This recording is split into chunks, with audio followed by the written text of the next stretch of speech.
Si de algo saben las abejas, es de flores. Hay de todo tipo y para todos los momentos. Lo importante no es solo su color, tamaño o forma, sino lo que hace sentir cada una. Y para esos sentimientos trabajan. Igual que el Banco Central, que trabaja para hacer florecer la economía y que sientas estabilidad. Para ese sentimiento de tranquilidad. Para ese sentimiento de crecimiento y desarrollo. Para que la primavera llegue a todos los sectores y los planes de muchos den grandes frutos. Banco Central de la República Dominicana, 75 años trabajando por una estabilidad que se siente. En Idopril, velamos porque los derechos de seguridad laboral de los trabajadores sean respetados a través de la Ley 397-19, beneficiando así a más de 2 millones de empleados en el sector público y privado. Idopril, salud y seguridad laboral, responsabilidad de todos. Para más información, accede a nuestro portal web www.idopril.gov.do.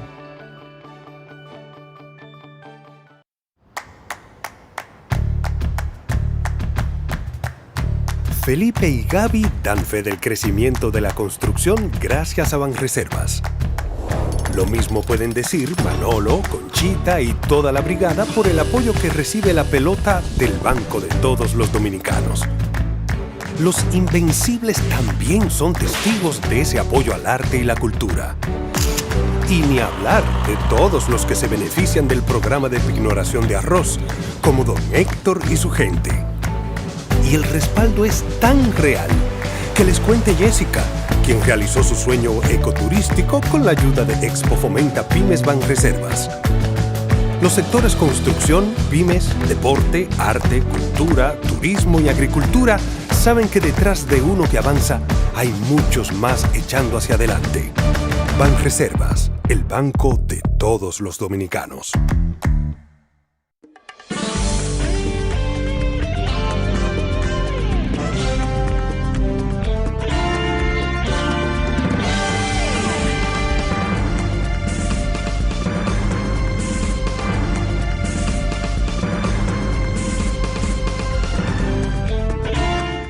Muy buenas tardes, amables televidentes. Bienvenidos a su cita diaria crepuscular y nocturna en Teleimpacto, que es al final de la tarde despidiendo el sol o comenzando la noche. Ponga su caridad en buenas manos. Apoye el Patronato de Lucha contra el Cáncer de Villa González Incorporado. 809-443-8010. También al Hogar Escuela Santo Domingo Sabio. Otra excelente institución manejada o regentada por los salesianos de la Iglesia Católica para formar jóvenes en alto riesgo. Avenida Independencia, casi esquina Avenida General Gregorio Luperón, aquí en la ciudad de Santo Domingo. Bueno, vamos a iniciar el programa con una nota que nos pasa el Banco Central sobre el comportamiento del índice de precio al consumidor durante el mes de septiembre. El banco señala que el índice de precio fue de 0.43. 0.43, lo que ha permitido medir una inflación interanual de 4.41%. Ese es el nivel en que se ha manejado como meta el Banco Central, 4.41 a 5%. Siempre he dicho, ese asunto de la inflación es difícil, pero de uno entender esa cosa como profanos que somos la gran mayoría, porque eso lo entienden más los economistas, que son los que manejan esa estadística y todas esas cifras tan técnicas. Entonces la inflación, la gente puede pensar que ese 4%, dice, bueno, si la inflación es 4.41, el plátano no debiera costar 30 pesos, o el combustible, o aquello, o los alimentos, los medicamentos. Yo no sé por qué han subido los medicamentos a niveles. Yo me quejaba la semana pasada de un medicamento que costaba 1.400 pesos, subirlo a 1.798 pesos. Y la compañía ni le responde, la que vende el producto. Entonces, ¿qué pasa? Que el Banco Central no solamente, yo lo he dicho muchísimas veces aquí, no solamente mide la inflación de los alimentos, porque si uno le aplica un 4.41 a un plátano, dice no puede estar en 30 pesos, porque venga acá, la inflación es 4.41, pero no es así, es que eso hay, yo no sé cuántos, todos los productos que se comercializan en el mercado dominicano, desde medicamentos, combustible, comida, tejidos, calzado, vestido, etcétera, etcétera. ¿Quién sabe todas las cosas? Yo creo que hasta los estimulantes hay que ponerlos ahí, como se dice. Entonces, eso hay que ponderar, todos esos productos, una cantidad enorme de productos. Unos suben, otros bajan, depende de la demanda. Son artículos de lujo, otros son artículos no tan de lujo, qué sé yo. Entonces eso no es fácil medir esas cosas. Por eso la gente dice también que las cosas no bajan, porque también eso no es fácil que bajen, porque hay que ponderar demasiado producto. Entonces unos pueden bajar, otros tal vez no bajan. Y así sucesivamente. Los alimentos, uno sabe que, lo he dicho yo muchas veces aquí, la producción en abundancia es que baja los productos alimenticios, principalmente los productos, las viandas, esos productos como los víveres, principalmente es la abundancia, pero no ha habido abundancia, el gobierno ha sido un fracaso en eso. Yo lo he dicho muchísimas veces y se ha dicho con responsabilidad y con ejemplos. Lo hemos señalado aquí, el problema de que en agricultura no hay planes. Y si usted no tiene planes para producir alimentos básicos en abundancia, no va a bajar los precios de eso. Porque es que eso es lo que nos dice la experiencia, no sé. Bueno, probablemente también esté equivocado. Pero el banco está manejando sus números. Y el banco maneja sus números y maneja sus estudios y pondera todo eso, porque repito, no maneja 50 productos, probablemente, quién sabe, hay 900.000 productos, qué sé yo, cuántos productos tiene que ponderar el banco para llegar a esas informaciones. Bueno, el Banco de Reserva sigue ganando reconocimiento, ahí en Nueva York, una revista, la Latin Finance, una revista especializada en asuntos monetarios, qué sé yo, en negocios bancarios. Felicita al banco, le reconoce al banco como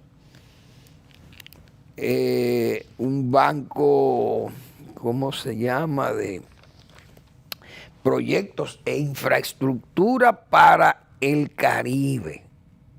Valoraron el desempeño en el financiamiento para infraestructura de proyectos en la economía nacional, porque ahí es que se desenvuelve el banco. Y eso es evidente, porque hay que ver, hemos dicho, el banco tuvo una buena participación en la apertura del turismo, hizo un gran aporte ahí. También a las pequeñas y medianas empresas le han facilitado muchos préstamos, también las viviendas. Es decir, son proyectos para desarrollo y entonces un banco que en cuanto a proyecto y financiamiento de esas infraestructuras se ha destacado el banco, no hay duda de ello. Y eso es lo que le han reconocido a la administración del Banco de Reserva en Nueva York, repito, esa revista que se llama Latin Finance. Bueno, o finanzas latinoamericanas, no sé. Muy bien. Hoy la noticia casi previsible.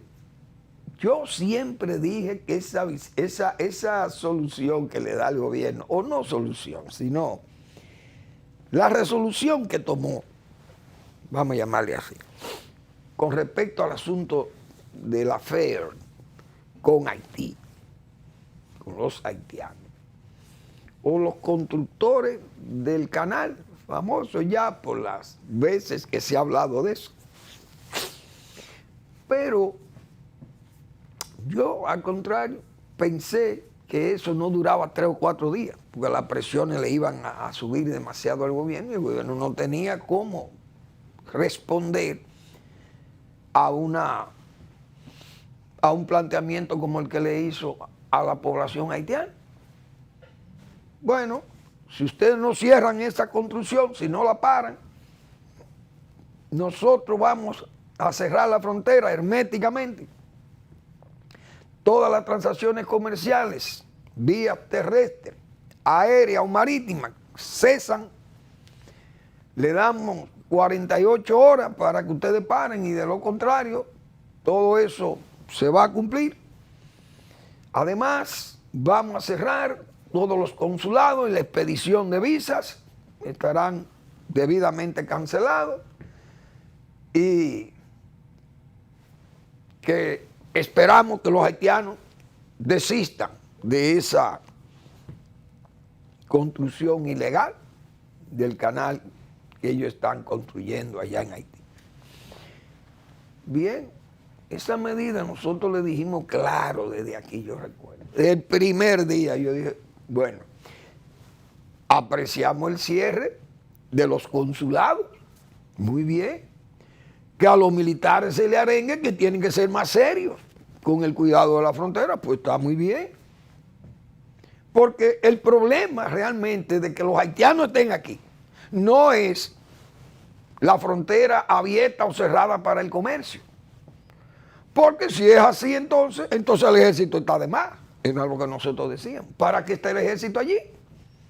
¿Por qué? Porque ustedes se tienen que limitar al mercado zonal, provincial. El de Dajabón negocia con Juana Méndez. El de Carrizal y de Elías Piña negocia con los que están ahí al lado, las comunidades haitianas. El de Jimaní, eso va a, ¿cómo se llama? A Puerto Príncipe, y Pedernales, me imagino que es más pequeño el negocio, pero es otra puerta de negocio. Se supone que los que venían de Haití venían a ese mercado en la mañana, hacían su trabajo de negocios ahí, intercambiaban y se iban a su país. Muy bien, pero eso se ve casi en todas las fronteras. Ahora, si yo cierro el negocio, estoy cerrando una oportunidad que tiene el país de exportar. Era lo que nosotros decíamos. Y habrá gente que va a respingar porque tiene ya una plataforma de venta hacia Haití, tiene negocios establecidos, tiene ya unos mecanismos de compra y venta, qué sé yo, y hay unos canales, producción, distribución, transporte y distribución que lleva eso a la frontera y de ahí camina para el otro lado. Entonces, ese proceso, si usted lo interrumpe, no hay duda que va a crear un problema aquí a lo interno. Eso era lo que decían. El gobierno tuvo que cerrar porque ya la palabra del presidente estaba comprometida y cerró total y definitivamente las actividades comerciales. Cerró los consulados y reforzaron la frontera con más militares. Mientras tanto, siguió el negocio cerrado, las presiones.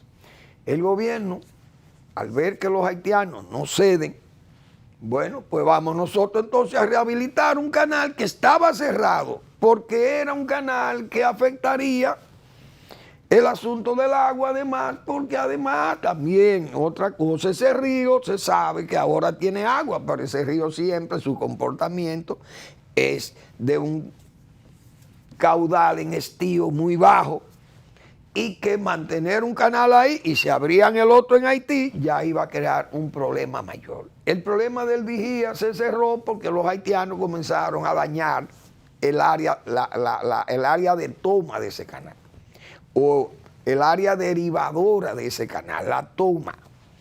Comenzaron a extraer materiales de arena y cosas de eso. Como ese canal no lo estaba usando el productor dominicano, porque estaba usando 2 diques, aguas abajo Haití, a donde están construyendo los haitianos. Hay 2 diques, el veterano 0, creo, y veterano 1, no recuerdo cómo que se llama. Entonces, esos 2 diques derivan agua a los productores que están aguas abajo, que se beneficiaban por la vigía.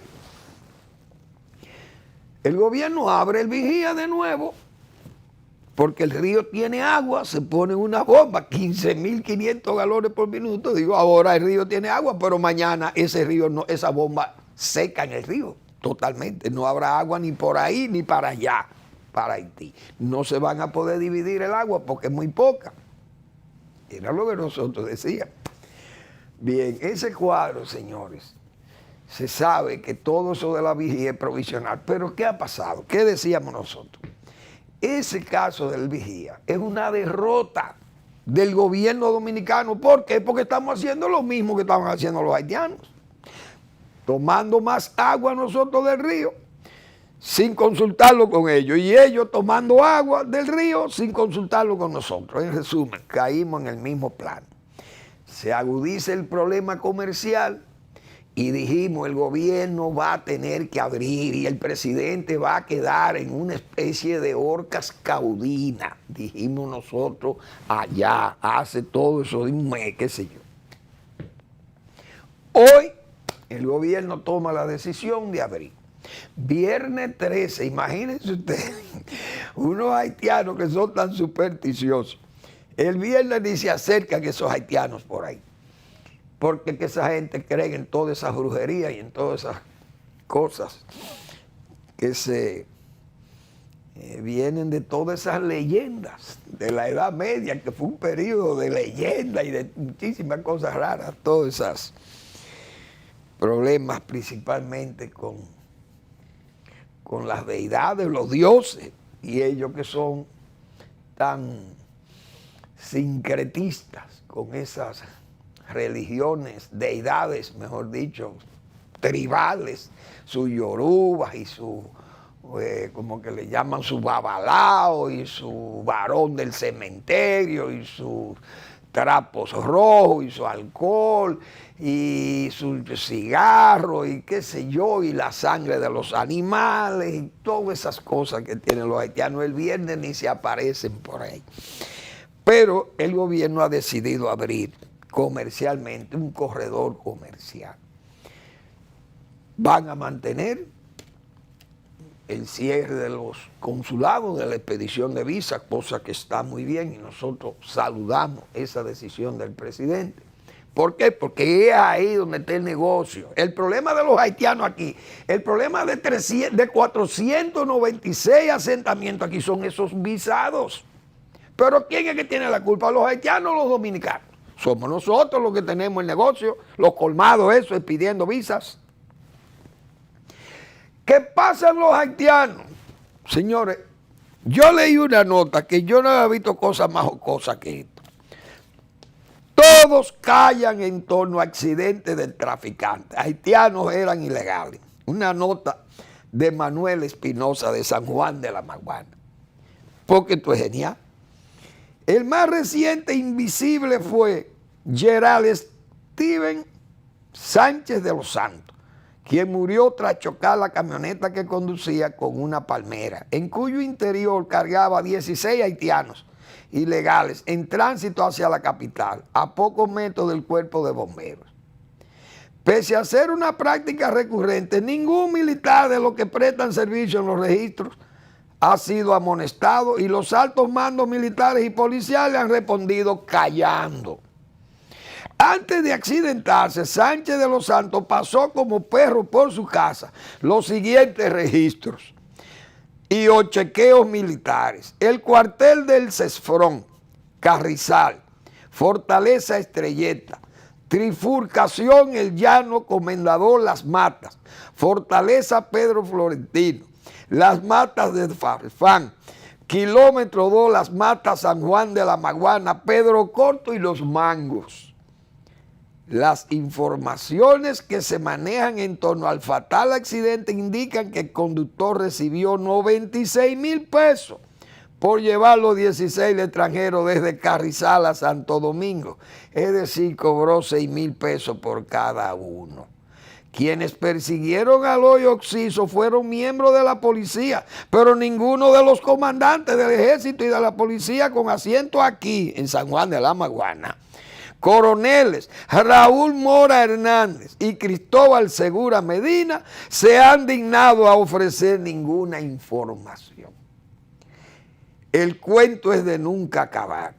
Las redes de traficantes de haitianos ilegales son invisibles para militares y policías que prestan servicio en los 16 chequeos, desde Carrizal, Comendador Elías Piña hasta Los Pilones. Señores, esa es una descripción que habla claro lo que es la frontera dominicana. ¿Por qué que estamos llenos de haitianos? Es por esto. Entonces, por eso Manuel Fermín decía, ¿qué culpa tiene el negocio con esto? La culpa la tiene el ejército, que no ha servido para nada, y para evitar eso no ha servido el ejército. Entonces, ahora dice el comunicado de la presidencia que van a reforzar militarmente, eso está bien. Que le pongan más militares, pues yo he dicho, vamos a mudar el ejército completo a la frontera, porque lo que viven es echando barriga en los cuarteles, en las fortalezas del tipo y de estilo trujillista. Tenemos fortalezas en todas las provincias del país, al mejor estilo trujillista, que esperaba siempre una invasión por algún sitio, o tenía el control de la población del país por el ejército, que era en quien Trujillo confiaba para sustentarse en el poder. Vamos a una pausa y regresamos.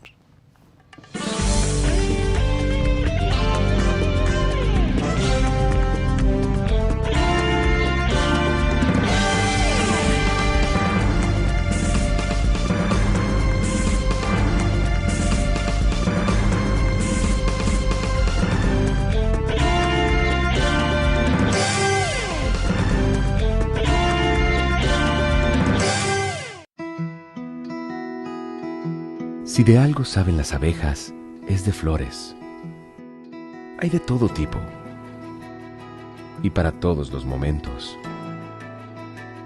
Lo importante no es solo su color, tamaño o forma, sino lo que hace sentir cada una.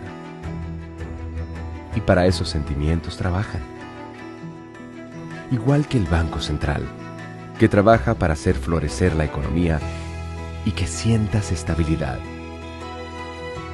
Para ese sentimiento de tranquilidad, para ese sentimiento de crecimiento y desarrollo, para que la primavera llegue a todos los sectores y los planes de muchos den grandes frutos.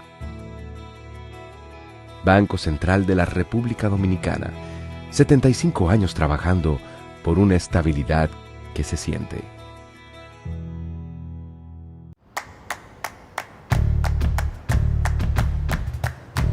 Felipe y Gaby dan fe del crecimiento de la construcción gracias a Banreservas. Lo mismo pueden decir Manolo, Conchita y toda la brigada por el apoyo que recibe la pelota del banco de todos los dominicanos. Los Invencibles también son testigos de ese apoyo al arte y la cultura. Y ni hablar de todos los que se benefician del programa de pignoración de arroz, como don Héctor y su gente. Y el respaldo es tan real que les cuente Jessica, quien realizó su sueño ecoturístico con la ayuda de Expo Fomenta Pymes Banreservas. Los sectores construcción, pymes, deporte, arte, cultura, turismo y agricultura saben que detrás de uno que avanza hay muchos más echando hacia adelante. Banreservas, el banco de todos los dominicanos.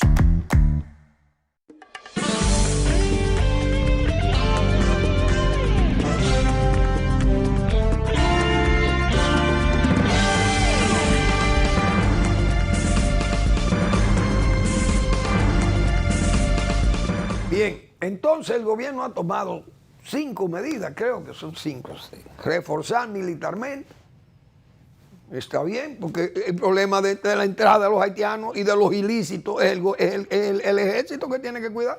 Si por ahí entra armas, si entra droga, si entran ajos, si entran cebollas, si por ahí entran ilegales de otro país, si vienen musulmanes de Hamas o de qué sé yo qué, toda esa responsabilidad recae en el ejército y en los visados, porque también le dan visa a un africano de qué sé yo, de un terrorismo de esos musulmanes, de Mali. Llega a Haití, le ponen un nombre en Haití, en haitiano, le hacen un pasaporte haitiano y ese tipo entra a República Dominicana con un visado que se lo da un cónsul allí, sin investigar quién es ese tipo. Entonces, si vamos a eliminar el visado, excelente que se elimine el visado y se refuercen los militares, bien, pero que se castigue a los militares, porque fíjense lo que acabo de leer de Manuel Espinosa. Eso es un retrato hablado de lo que es la frontera. Por tanto, el negocio comercial no tiene que ver con eso. El gobierno abre un corredor de negocio, es decir, se pondrá de nuevo el flujo, las patanas, Irán. Hay dos puntos. A mí me parece un punto ahí que yo no entiendo eso, el del Bandex. Financiar mecanización agrícola para evitar el uso de mano de obra haitiana. Señores, eso no es más que una utopía. Que el gobierno no tiene dinero para eso, ni el banco va a dar abasto para eso. Entonces, los arroceros, díganme ustedes, van a comprar máquinas para sembrar arroz. Son muy útiles, son muy buenas, pero hay que saber preparar el arroz en bandejas. Eso tiene que ser preparado en bandejas. Y esa máquina, usted colocar esa bandeja y preparar los terrenos en forma adecuada. Y eso se lleva dinero. Y el gobierno no va a poder ni ayudar a los arroceros, que son los que tienen el primer problema, no con los haitianos, sino con el DERE-CAFTA, que yo he hablado de eso ya 1000 veces aquí. Pero recuerdo que a un ministro de Agricultura, o a 2 ministros, le hablé del plan tractor, que era un mecanismo de prepararnos para fines tecnológicos de mecanización agrícola, irnos preparando, porque yo decía, el DERE-CAFTA exige que nosotros mejoremos los niveles de productividad, y para mejorar los niveles de productividad se necesita la tecnología. Y yo planteaba que en el Ministerio de Agricultura hay alrededor de 200, 300 millones de pesos se pueden utilizar del presupuesto para preparación de tierra, por ejemplo. Que nosotros podíamos especializar esos fondos de tal forma que con un plan tractor pudiéramos nosotros cambiar el destino de ese dinero y tomarlo para financiarle maquinarias agrícolas a los productores asociados en asociaciones. Por ejemplo, una asociación en San Juan de la Maguana tiene 30 o 40 productores, gente muy buena. Bueno, mire, ustedes necesitan 2 tractores para preparar su terreno, muy bien, o una cosechadora de habichuelas, mire, se la vamos a financiar, el gobierno le va a regalar el primer pago, es decir, el inicial, y por el vía del Banco Agrícola se le va a financiar la diferencia, ustedes van a pagar en naturaleza, es decir, ustedes le van a devolver el dinero que Agricultura les regaló, lo van a devolver con trabajo hecho a pequeños productores, campesinos, proletarios, que no tienen recursos, que no tienen acceso al crédito, y ustedes me le van a preparar esa tierra y nosotros le damos valor económico a eso. Eso yo le llamé el plan tractor. Recuerdo que se lo escribí a 2 ministros y ni caso me hicieron. Bien. Veo que ahora es ese plan parecido el que está ideando el gobierno, pero con una diferencia. Eso necesita más explicaciones, si es a asociaciones o si es a productores independientes, porque eso se va a armar un caos, un desorden económico, como le pasó a Danilo Medina con su visita sorpresa. Ese caos regalando dinero y el dinero se perdió. ¿Y dónde está el dinero? Porque Danilo Medina le decía a la gente, mire, ustedes tienen que pagar para que los otros reciban estos fondos. ¿Dónde están esos dineros? ¿Lo cobró este gobierno? No. Pero ha dicho cómo se gastó, tampoco. Danilo Medina gastó el dinero y no se sabe de dónde lo sacó, pero este gobierno no quiere decir de dónde obtuvo el presidente anterior el dinero, más de 60.000 millones de pesos. Los datos los tiene este gobierno. Es decir, yo no creo en ese plan. y es uno más de los planes que se inventan en el gobierno y se quedan en el aire. Marco prometedor para acciones futuras. No creo en ese plan que plantea el presidente. No sé quién le porque a todos le buscan un plan, un papeletazo. Como he dicho yo 1000 veces aquí, no es a papeletazo que se puede gobernar. Me parece que eso va a ser impracticable. O se convierte en un desorden, probablemente electorero, porque así son las cosas. El otro punto, todavía lo veo más absurdo, el punto 5 de esa información que ha servido el gobierno. ¿Cómo se va a aplicar?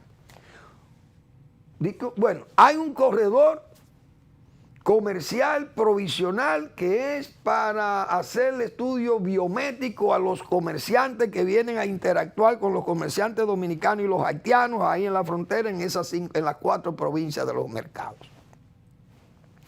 Identificar a esos haitianos y bueno, ojalá eso funcione. Pero el que más me llamó la atención fue la prohibición de vender cemento, productos de tecnología electrónica y vender no sé qué otra cosa Haití, porque eso pueden construir infraestructuras que dañan el medio ambiente dominicano. Pero por Dios, ¿quién es que está asesorando al presidente en esto? Dejen esos disparates. Para mí eso es una absurdidad, pero es probable que también yo esté equivocado y el absurdo lo esté planteando yo. Pero ¿en qué cabeza cabe que nosotros no podamos exportar ni varilla ni cemento? Pero por Dios, ¿qué es lo que quién es que está manejando el gobierno? Yo he dicho que el gobierno no sabe qué hacer con el gobierno, porque explíquenme en qué cabeza cabe que nosotros dejemos de venderle a Haití varilla, cemento, pintura. ¿Qué otra cosa? Yo no sé, el gobierno citó varias cosas ahí que yo no me acuerdo cuáles son. Materiales de construcción ferreteros y tecnológicos. Prohibido la venta a Haití porque eso afectaría construcciones que hagan en Haití que afectan el medio ambiente dominicano. Pero ¿y qué disparate es ese, por Dios? No voy a entender. Honestamente yo no entiendo eso. Abran esos mercados a como estaba antes. Ahora, que se tomen esas medidas biométricas, excelente, ojalá se puedan tomar. Se frena el negocio de los visados, excelente, presidente. Se refuerza militarmente para evitar que la gente entre como Pedro Pascal, como dice Espinosa aquí. Excelente, pero eso es un trabajo que debió estarlo haciendo el ejército dominicano hace 50 años o menos, porque cuando Balaguer eso funcionaba y no se pasaba por ahí. ¿Y cómo qué ejército es este que hemos cambiado? Que el ejército no lo ponen a cuidar una puerta y no la cuida. Miren lo que dice Manuel Espinosa ahí en ese relato de San Juan de la Maguana. Y entonces, que nos vaya bien en eso. Bueno. El mundo está muy preocupado, aturdido prácticamente por ver las cosas que han estado pasando en Israel. No por previsible, porque esa ha sido una zona que no es desde ahora, eso es una zona que está yo creo desde la época de los fenicios, de la época el antiguo Egipto. De los faraones, porque esa zona, señores, y más Gaza, que Gaza, esa franjita de Gaza tiene una ventaja estratégica, porque es un puerto del mar Mediterráneo. Por ahí ha pasado todo el mundo, señores. Los fenicios, los filisteos, qué sé yo, por ahí pasa, eso lo saqueó hasta Alejandro Magno, pasó por ahí. Eso lo saquearon las cruzadas, los cristianos de la cruzada, los musulmanes de Mahoma, pasaron y saquearon a Gaza también. Y pasaron los romanos. ¿Cómo se llamaba? Herodes el Grande fue el que creó a Gaza, señores. La ciudad moderna de Gaza la hizo Herodes. Herodes el Grande. Por ahí pasaron los griegos, es decir, Alejandro y toda esa gente. Por ahí ha pasado todo el mundo, ha pasado por Gaza. Es decir, los problemas de Medio Oriente son tan viejos como Medio Oriente mismo y como todo el viejo mundo y el nuevo mundo. Muy bien. Ahora, esto que ha pasado hoy, ayer o el sábado, ha sido algo extraordinario. ¿Por qué? Porque Israel es un país muy, muy cuidadoso con su inteligencia, con su seguridad de Estado. El Mossad ha sido siempre un efectivísimo servicio de inteligencia del Estado judío y siempre tiene una alerta temprana.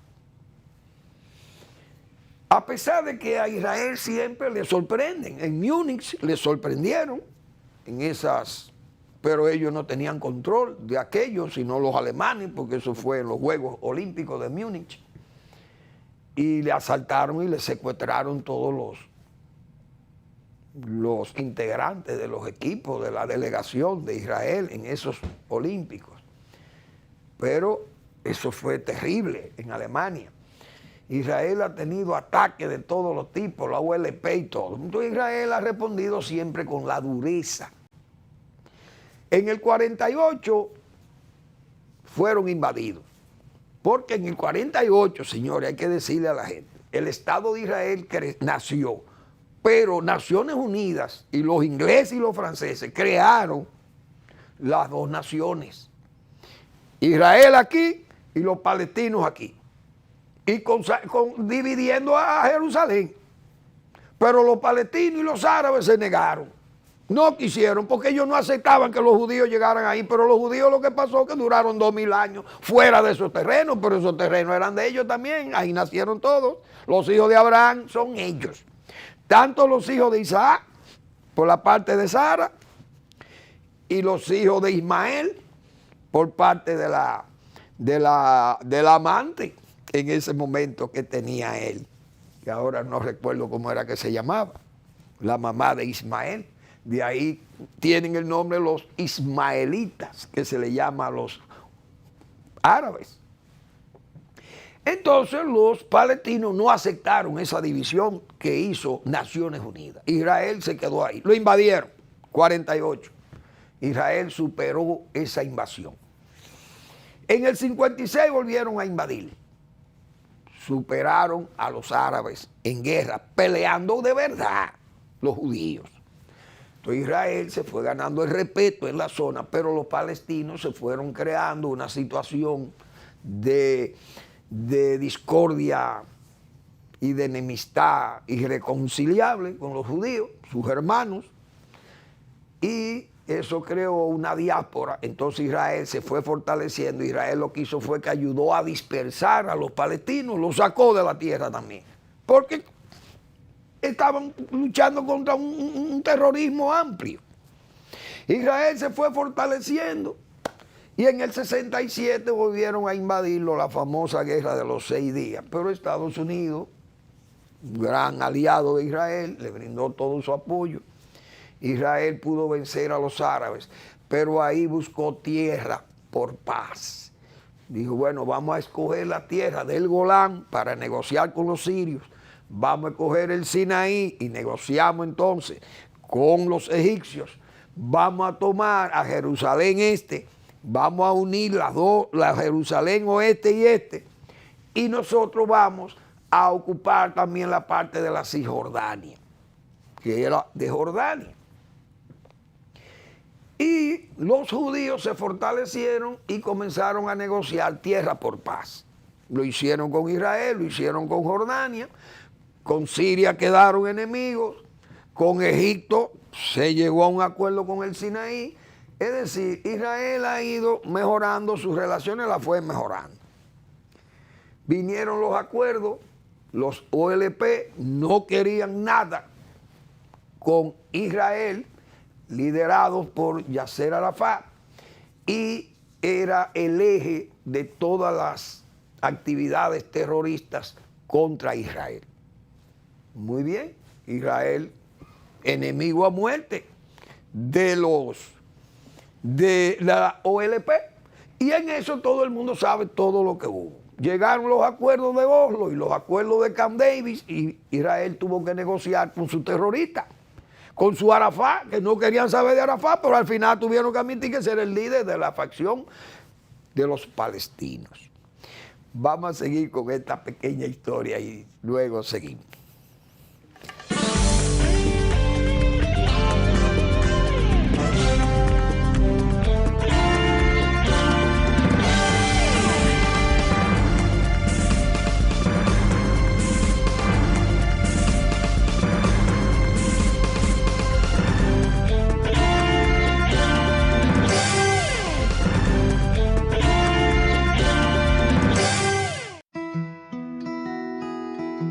Si de algo saben las abejas, es de flores.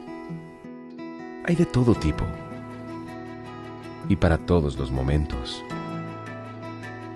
Lo importante no es solo su color, tamaño o forma, sino lo que hace sentir cada una. Y para esos sentimientos trabajan. Igual que el Banco Central, que trabaja para hacer florecer la economía y que sientas estabilidad. Para ese sentimiento de tranquilidad, para ese sentimiento de crecimiento y desarrollo, para que la primavera llegue a todos los sectores y los planes de muchos den grandes frutos. Banco Central de la República Dominicana, 75 años trabajando por una estabilidad que se siente. En Idopril, velamos porque los derechos de seguridad laboral de los trabajadores sean respetados a través de la Ley 397-19, beneficiando así a más de 2 millones de empleados en el sector público y privado. Idopril, salud y seguridad laboral, responsabilidad de todos. Para más información, accede a nuestro portal web www.idopril.gov.do.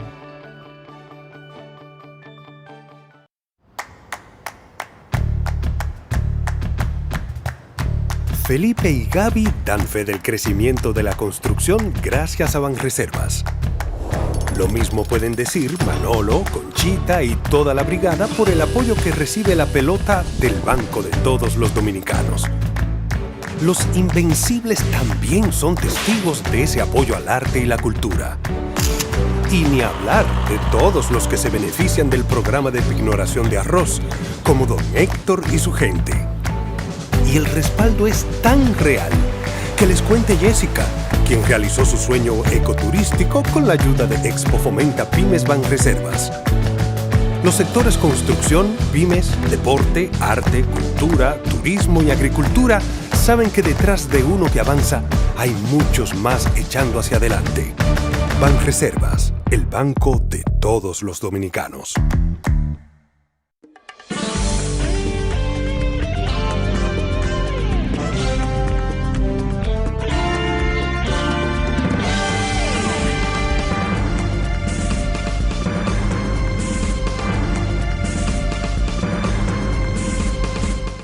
Bueno, entonces, señores, ¿qué ha pasado? Yom Kippur es una fecha, parece, de mucho respeto en Israel. Israel parece que se desentiende, será, de su seguridad. Y hace 50 años el ejército egipcio y los demás árabes invadieron. Pero Israel fue un exitoso de nuevo, aunque sufrió bastante, el golpe fue terrible para Israel, pero se recuperaron, como se dice, con el contraataque. Y lograron sacar a los egipcios y los demás ejércitos árabes y vencieron de nuevo ahí. Ese Yom Kippur, eso hacía 25 años de la fundación de Israel que sucedió esa situación. Hoy, 50 años después, sucede. ¿Qué ha pasado? Hamás es un movimiento que es enemigo de Fatah, el de la ULP, que se fue disciplinando y con la muerte de Arafat se quedaron gobernando la Cisjordania y Gaza, como ya la nación que iba a ser la nación palestina, porque a Israel no le quedaba más camino que tener que dividirse ese terreno, porque así lo decidió Naciones Unidas. Cisjordania, a pesar de que está invadida por los judíos que tienen control de muchas zonas y abusan mucho de eso, de su poder, muy arrogante también. Entonces, Cisjordania se ha manejado con un criterio más democrático, más tranquilo, o no más democrático, sino con más prudencia. Este grupo Hamas se unió a Hezbollah, a Irán, que es un país muy agresivo y que tiene un odio feroz contra Israel. Entonces aquella gente de Hamas se fortalecieron en Gaza y expulsaron a Al-Fatah, los que gobiernan en la Cisjordania y Belén y esa zona. Esa gente de Hamas son grupos terroristas peligrosos, fundamentalistas, iluminados, se creen ellos, se quedaron allí. Israel lo atacó al principio, pero lo fue soportando porque Israel tenía la zona de Gaza, la tenía ocupada, el ejército entero.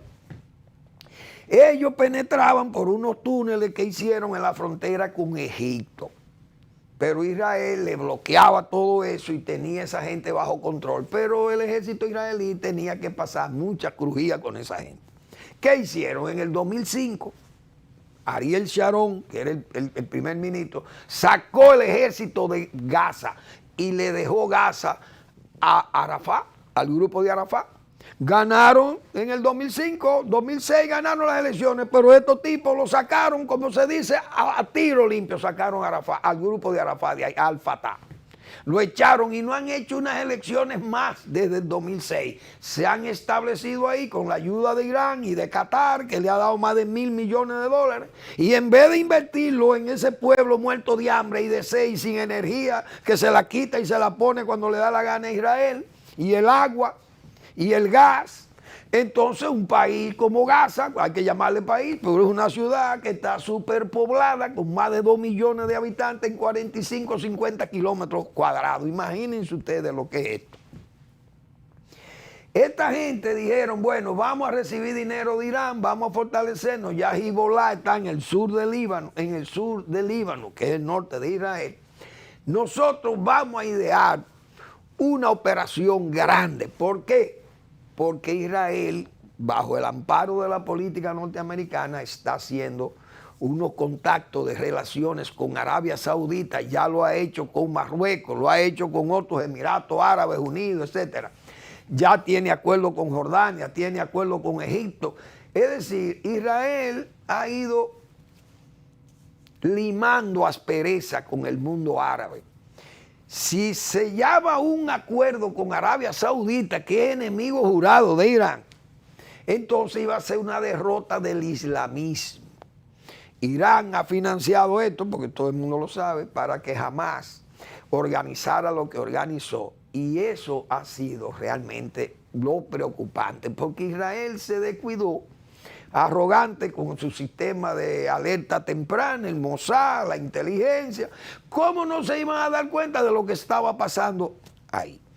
Esta gente organizaron muchas camionetas, motocicletas, parapentes, buenas armas y han invadido 22 localidades judías que están prácticamente pegadas a la zona de Gaza. Porque es una zona fértil también, tiene esa particularidad que es un área fértil. Entonces esas poblaciones están pegadas prácticamente de ellos, aunque Israel ha gastado más de $1.000 millones haciendo la verja, que tiene ahí un muro que divide la zona de Gaza del territorio israelí. Entonces Hamas ha hecho una sorpresa que ha dejado atónito al mismo ejército de Israel, que ya se veía cuestionado. Incluso un ex jefe de defensa del ejército de Israel había hecho en un meeting en Tel Aviv, había advertido que la seguridad estaba débil porque había muchísimas protestas contra el propio Netanyahu por el asunto de la reforma a la Suprema Corte de Justicia. Entonces no hay duda que Israel fue sorprendido con más dureza, yo creo, que en el Yom Kippur del 73. Este Yom Kippur del 2023, 50 años después, jamás un movimiento que no tenía la capacidad como de entrar 15 kilómetros a territorio judío, dispararle 5.000 o 4.000 cohetes del tipo Kazán, que son israelíes también, y ha desplegado un movimiento rápido o mejor dicho, de insertarse en el territorio judío, pasarle por encima a una verja súper vigilada y súper protegida, cuarteles, incluso volados, cuarteles del ejército fueron atacados, matan 500, 700 personas muertas. Matan entre eso a 300, 250 jóvenes que estaban en unas fiestas que habían ahí cerca de la frontera. Imagínense el desastre que ha sido esto para Israel. Israel, desde luego, reacciona, ya, como se dice, comienza a limpiar de terrorismo. Pero, ¿qué va a pasar? Yo digo que esa guerra ya ahí jamás va a estar ahí, pienso yo. Israel va decidido a limpiar a Gaza. ¿Quiénes se van a beneficiar? Probablemente los palestinos de Cisjordania, que podrán volver tal vez a gobernar allí. Podrá Cisjordania volver, porque Israel va a limpiar eso. Ha hecho las advertencias de que se salgan, que se vayan a los civiles, porque ¿qué es lo que se acostumbra? Jamás, ahorita sale un palestino con 2 niños muertos, con brazos desprendidos, producto de las bombas judías que están cayendo en Gaza, y sale ese espectáculo, lo ponen en toda la prensa del mundo. Fíjense que ya en la reunión de Naciones Unidas no se pudo conseguir la unanimidad, y ese terrorismo no se puede apoyar, un acto terrorista, pero usted ve todavía gobierno y gente de Rusia y todos esos genízaros, todos los torturadores, criminales, genocidas, todos los comunistas, todos están de acuerdo con Hamas, porque son enemigos de Israel. Entonces uno sabe que esa imagen con el padre o la madre con el niño descuartizado por las bombas judías, ese cuadro sale y los derechos humanos del mundo se pronuncian en contra de Israel. Israel tiene que parar, pero Israel no va a parar porque son 700 más muertos que tiene y centenares de gente que están retenidos en áreas que uno sabe que están en subterráneos. Y que Israel tal vez se ve limitado porque esa gente de Hamas, siempre los terroristas se cubren con la población civil. Eso se sabe. Pero Israel yo estoy convencido de que va a limpiar a Gaza. Va a limpiar a Gaza y esa gente van a tener que hacer lo que le pasó a la OLP cuando tenía ese clímax alto del terrorismo. Que Israel ideó la operación Paz para Galilea, invadió el Líbano y sacó de Shatila, fue la matanza de Shatila, el caso de Ariel Sharon, y sacó a la OLP en forma humillante, lo sacó por un corredor y Arafat tuvo que parar, yo creo que fue a Marruecos que fue a parar, con su gente de la OLP lo sacó, Israel lo hizo salir del Líbano.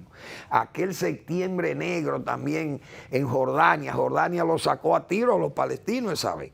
Entonces Israel ha hecho varias operaciones. Ahí hubo la operación, yo creo que lo anoté por aquí, la operación Plomo Fundido, 2008 a 2009. ¿Qué pasaba? Hamas comenzó a tirar cohetes Katyusha, después los cohetes Kazán. Israel respondía plomo fundido, bombardeo enorme y venían los niños en los brazos de los padres. Le caía el mundo encima a Israel, Israel cedía y se pasaba y volvía y se recomponía Gaza. Entonces, en el 2000, lo tengo anotado por aquí, en el 2000, se me pasan los números, bueno, ya parece que no lo voy a conseguir. En el 2014 creo que hubo otro ataque de Israel a la zona de Gaza. 2014. Ese secuestraron 3 ciudadanos israelíes y ellos le llamaron a esa operación Operación Muro Protector, Margen Protector. Miles de muertos generó esa operación israelí. Bombardeo a Gaza también. Armas almacenadas en las escuelas. Ahí es que ellos acostumbran a guardar porque ese es el problema. Se escudan en la población civil. Entonces, la última vez, en el 2020, señores, 400 incendios se generaron en Israel. ¿Por qué? centenares de globos incendiarios, los sueltan ahí en Gaza y terminan porque Israel le queda al lado. Todas esas poblaciones, 22 o 25 poblaciones, kibbutz, esos centros de desarrollo agropecuarios que tienen los judíos, centros poblados, todo.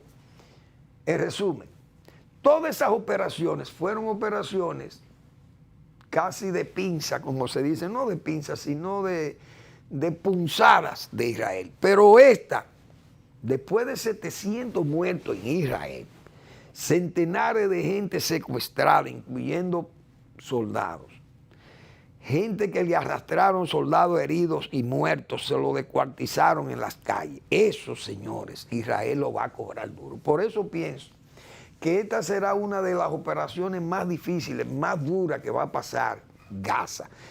Creo que le llaman espada de acero. Esto va a traer muchos problemas porque puede generar hasta debilitar a Ucrania. Porque Ucrania se beneficia de las armas. Estados Unidos ha ido poniéndole armas a Israel. Tienen unos almacenes enormes de armas ahí también en Medio Oriente. La usará Israel y entonces le faltarán a Ucrania. Pero vamos a seguir mañana con todas estas notas que yo creo que va a pasar. Yo creo que en esta oportunidad jamás le espera lo mismo que le pasó a la OLP de Yasser Arafat. Van a tener que salir de Gaza. Gracias por su atención. Nos vemos mañana en otra entrega de Al Final de la Tarde, despidiendo el sol o comenzando la noche.